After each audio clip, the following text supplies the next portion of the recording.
Guruvayur Devaswom board ചെയർമാനായി AV Gopinath വീണ്ടും സത്യപ്രതിജ്ഞ ചെയ്യും. കഴിഞ്ഞ ഞായറാഴ്ച ഗോപിനാഥും CPI നോമിനി MU ഷിനിജയും സത്യപ്രതിജ്ഞ ചെയ്ത് ചുമതലയേറ്റിരുന്നെങ്കിലും അംഗങ്ങളെ നിയമിച്ചുകൊണ്ടുള്ള സർക്കാർ ഉത്തരവിലെ സാങ്കേതിക പിഴവാണ് വീണ്ടും സത്യപ്രതിജ്ഞ നടത്താൻ കാരണമായത്.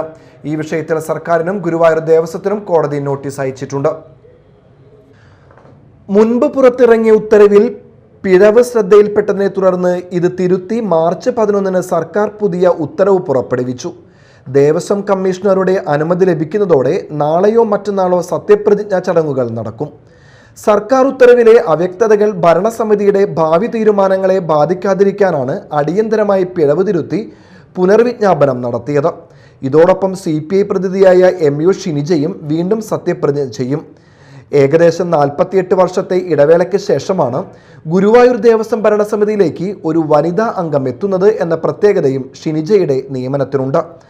വരാനിരിക്കുന്ന നിയമസഭാ തെരഞ്ഞെടുപ്പിന് മുന്നോടിയായി പാലക്കാട് നിന്നുള്ള മുതിർന്ന നേതാവായ AV ഗോപിനാഥിനെ ഇത്തരമൊരു പദവിയിൽ എത്തിച്ചത് രാഷ്ട്രീയ കേന്ദ്രങ്ങളിൽ വലിയ ചർച്ചയായിരുന്നു. അതേസമയം പുതിയ ഭരണസമിതിയുടെ നിയമനം നിയമ പോരാട്ടത്തിലേക്ക് നീങ്ങുകയാണ്. ദേവസ്വം അംഗങ്ങളുടെ നിയമനം ചോദ്യം ചെയ്തുകൊണ്ട് മുൻ ദേവസ്വം അംഗം സമർപ്പിച്ച ഹർജി ഹൈക്കോടതി ഫയലിൽ സ്വീകരിച്ചു. ഈ വിഷയത്തിൽ സർക്കാരിനും ഗുരുവായൂർ ദേവസ്വത്തിനും കോടതി നോട്ടീസ് അയച്ചിട്ടുണ്ട്.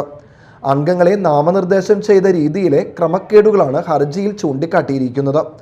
കോടതി നടപടികൾ തുടരുന്നതിനിടെയാണ് പിഴവുകൾ തിരുത്തി സത്യപ്രതിജ്ഞാ ചടങ്ങ് വീണ്ടും നടത്താനുള്ള സർക്കാർ നീക്കം. Media time, Thrissur.